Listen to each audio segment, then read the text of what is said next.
All right, so we're doing Java 4 lesson 3 today, and we are going to do comparing methods, but specifically we're going to do comparable today. So originally, in the original Java 4 curriculum, comparing methods was like all one big thing, and then like I just thought like it was too much, so I split it up. So we're going to do like part 1 today, and then we're going to do the second half of it next week. Yeah, we're just focusing on comparable today, which we'll learn today what it is.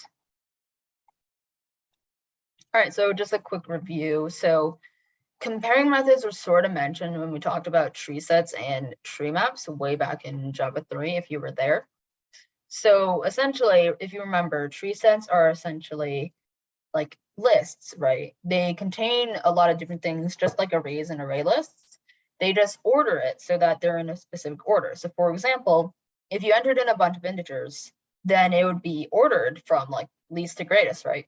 Or if you entered strings, it would go from essentially symbols, uppercase letters, and then lowercase letters, organized in alphabetical order. So those kinds of things were kind of methods that we were going to do, right? Like those are the orderings that were there for both tree sets and tree maps. So the thing we're going to learn now is how to change those orderings so that they're not the same as they were before. And there's a lot of reasons why you want to do that. So for example, if you're coding a game and then you didn't like the ordering of something and you didn't want to just have it in just the regular ordering because it's going to make things inconvenient. So that's why you might want to change it. All right, one extra little note here is that list is an interface array list and linked list implement. So think of it as like, I mean, it's in the names, right? Array, list, and then linked list, right? So these two things that we commonly use, they both implement list, which is an interface. Set is an interface that hash set and tree set implement. Map is an interface hash map and tree map implement. And collection is an interface that array list, linked list, hash set, and tree set implement. So most of those like probably like pretty much makes sense, right? Because like it's in the name. Collection is specifically for things that have only one thing in it, right? So you can see that hash map and tree map are not included on here. That's most likely because of the fact that they use two elements, like two different type parameters to set themselves than these. But yeah, that was a little extra note, just so that you guys can start seeing like what's like going on, right? Like now that you learned about interfaces, it's good to know. Okay, purpose of comparing methods, I kind of already mentioned it before. But one extra thing is that not every single tree map and tree set will be able to order regularly without any extra implementation. So previously, what we've been essentially doing is mostly just coding with strings and integers and doubles, right? But the thing with that is that those are like pre-coded values inside of Java, right? They're wrapper classes or they're like pretty much like regularly used things, right? The thing with that is that Java already has the methods available to compare those. But the thing is, if we create our own classes and our own objects, that does not work as well because Java doesn't know how to compare and like order your objects, right? There's no basis. So what we have to do is also make sure that those kinds of things that need comparing, like objects that we create, that those can also be ordered. So yeah, a tree set of your own created class would not really work without any other implementation. So what we're going to learn today again is comparable. That is a way to help fix that. So to be able to order for your class, as well as just like to change any other ordering, I suppose, then you would have to implement comparable and then override the method compared to that resides in comparable. And also just note that you're going to have to import java.util. Pretty much like the comparing methods, you just have to import this. So make sure that you do this when you're doing it. Otherwise, you're going to get an error. Okie doke. Okay, so we're going to move on to document because again, like it's hard to put everything on this slide. Okay, I'm going to zoom in a bit just so that it's easier to see.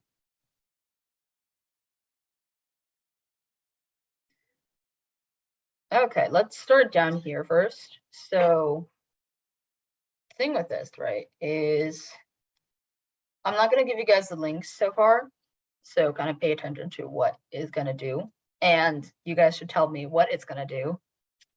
And I'll just explain the structure. So first, you have to notice this starting line, right? We have the class part and the class name. The thing with this is that you notice that it's implements. So that means that comparable is an interface. And that also means that it essentially has abstract methods, which is why we're overriding the compare to method later. But anyways, another thing that you notice particularly about this is that there's angle brackets here. And if you remember, what we use angle brackets for is specifically for generic classes, right?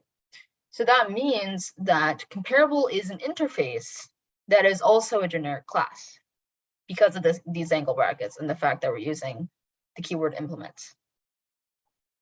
So yes, so that's something to specifically note about these kinds of things. So comparable is the interface name, and we have a type parameter here that we need to enter, otherwise comparable is not going to work for us. And the thing to note here is that whatever is inside of the angle brackets always has to be the class name.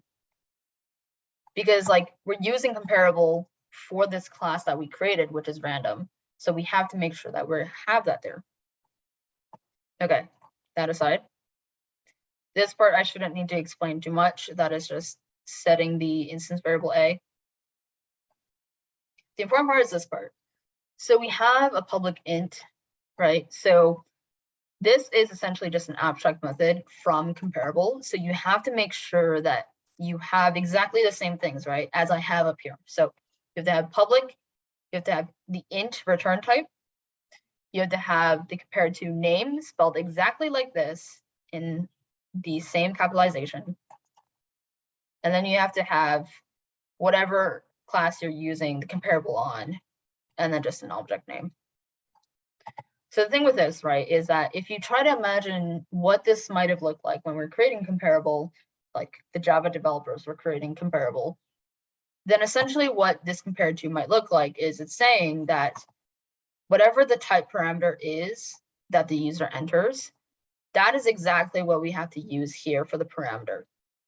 So whatever you use here, it always has to match whatever object you're using it on. So in this case, it's the random, right? So this class name always has to match this compared to parameter name right here, or like parameter data type. So that's an important thing to note. Otherwise, like the name of the thing can be pretty much anything, as long as it's valid, of course. Okay, the important parts over here. I mean, like there's a lot of important parts here, but anyways.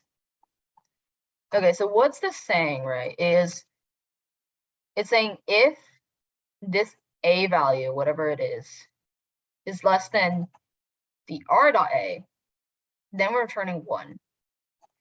So the thing with this, right, this A is referring to this instance variable.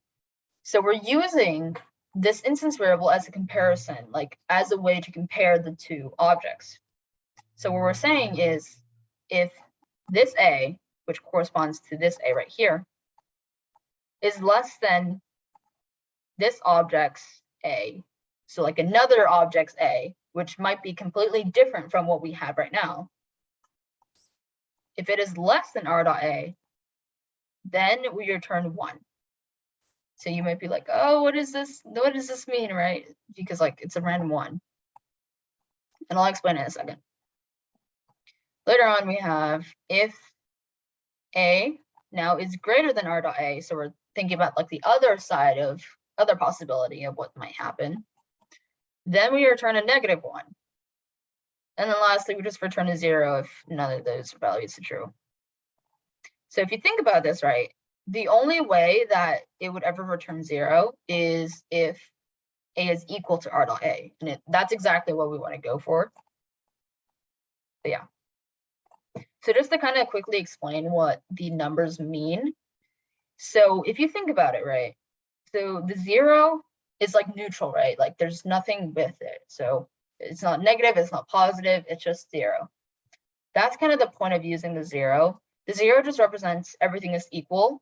And that's why we're returning it. So when, for example, a tree set gets back from this class that, like, comparing those two objects, that it is a 0, then the tree set knows that those two are equal to each other and therefore like should not be included in the tree set, because like tree sets can't have more than two similar ones, I believe.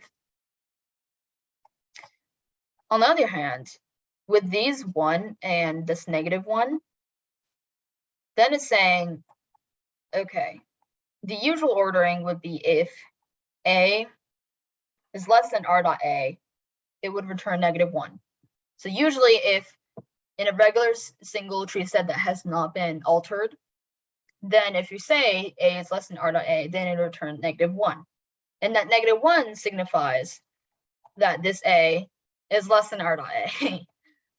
So essentially, it's when it's ordering, then it's going to place the A, this particular A value, down, right? Because that is less than R dot A, which means it should be to the left. Meanwhile, usually it would be that if A is greater than R dot A, then we would return 1, because that means that this particular A right here that we created, that means that that is greater than the one that was passed in. So therefore, it should be ordered to the right of it, right? Because like the greater ones go over there to the right. I'm pretty sure the screen shows something weird, but the greater ones go to the right, the lesser ones go to the left. So that's kind of what it's saying here. But you can see here that it's kind of opposite right now. It's saying if A is less than R dot A, returning 1, which is different from what it usually is. And this one here is returning -1 instead, when it's supposed to return 1. So my question to you guys here is, okay, type in the chat the answer, or yeah. What is this doing, right? It's not doing what it's usually supposed to do. So what is this comparative method doing? So give me a specific ordering that it's doing.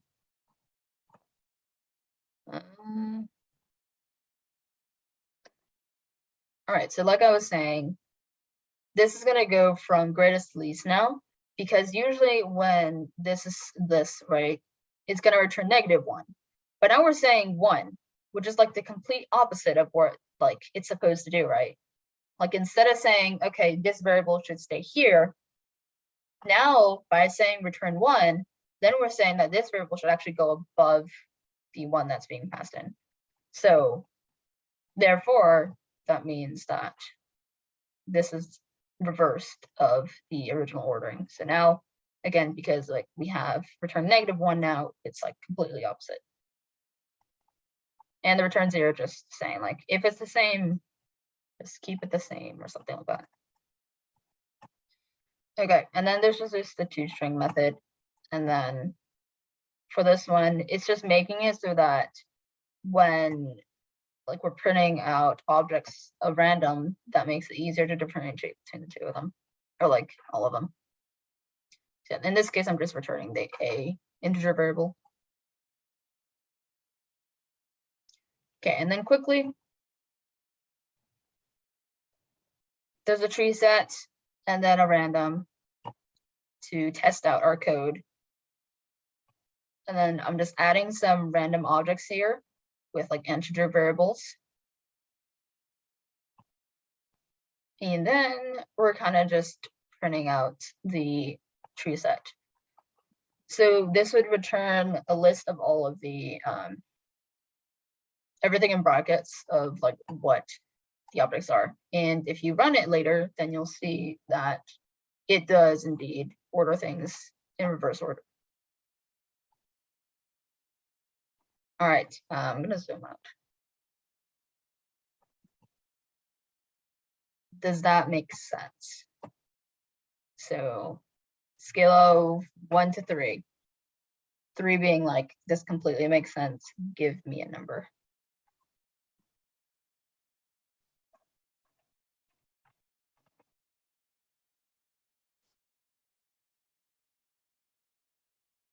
Okay, we're still going in decimals here. Okay, that works.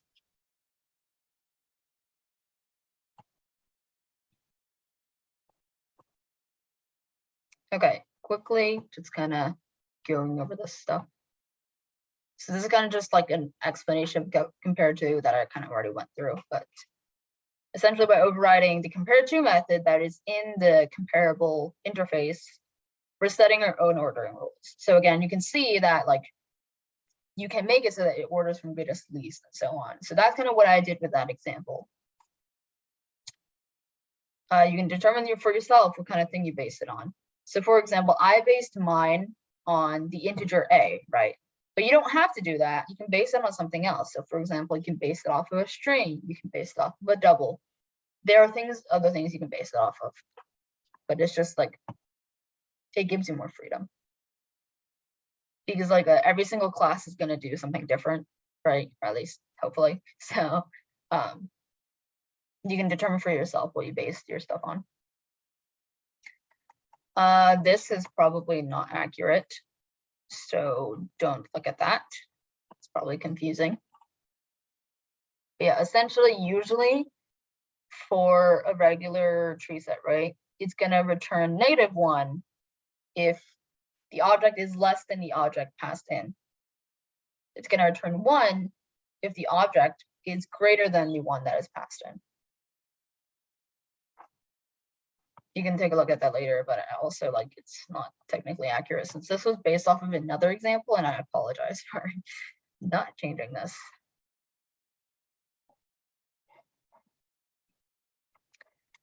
Usually it'd be a good idea to just use the equals method. So like implement your own equals method to test the equality of the objects before returning 0, because remember that 0 means like neutral, right? So be sure to just do that. I didn't do it in the other example, but you should usually do it. Yeah, you would still have to override the equals method before using it in the compare to method, unless you're using something that is like already built into Java. So if you wanted to use the equals method on a string, for example, then feel free to do so. But yeah, usually you'd have to override it in the equals method in the random class, or like whatever class you're doing. Yeah, any questions? That was a slide that I added. But yeah, any questions? Okay, yeah. So recording this section because there's like one more stuff that I needed to talk about, even though it does not work yet, as it says here. So I said that like you can base your stuff on a lot of different things, and one of those things is strings. It does not work yet, but the basic structure is there. I'm pretty sure there's like one minor mistake there somewhere that it's not working. It's semantic error, so it takes time, which is a logic error, by the way. But essentially, I'm just going to note the main parts that are different, particularly this compare to method, right? So right here, you can see that like instead of like it looks a lot more complicated. The thing with this, right, is that we're saying mystery text, which is a string that is implemented as an instance variable. We're saying if it equals the object that is passed in string, then it returns 0, which is again like neutral, right? And again, we're using the equals method here because like it's usually good practice to do so. And I don't need to implement it again because you know, like there's already an equals method for strings. So I don't need to implement it again. Here you can see we're saying if mystery text dot compare to object dot mystery text equals 1. So this looks kind of confusing, right? But the main thing is that strings already have their own compare to methods, right?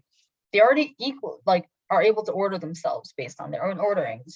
So I'm just kind of using what they had to jumpstart my own, right? So I'm saying if mystery text dot compare to this one equals 1, I'm just going to return the opposite. So even if it equals 1, I'm just going to return -1, just to signify the opposite thing. Meanwhile, this same thing here, if it equals -1 now, I'm just going to return 1, which is like the opposite. Like I said again. in theory, if all goes well, right, these 3 cases will like cover everything, right? Like a number, like something's either gonna be 0, -1, or 1, right? It's either gonna be negative, 0, or positive. But on the case that doesn't happen, then I'm just gonna return a 0 just in case, because otherwise Java might yell at you, because like you should always like return something, especially if there's a return type here. And I just had a public string here. But yeah, don't really look at that for now, just because it's not super working. But I just wanted to let you guys know that you can leverage a compared to method like from string that will help you organize stuff. But yeah, this will also do the same kind of thing and just return the reverse thing for strings usually. Okay. Again, any questions you guys might have? Because we're gonna do some practice problems.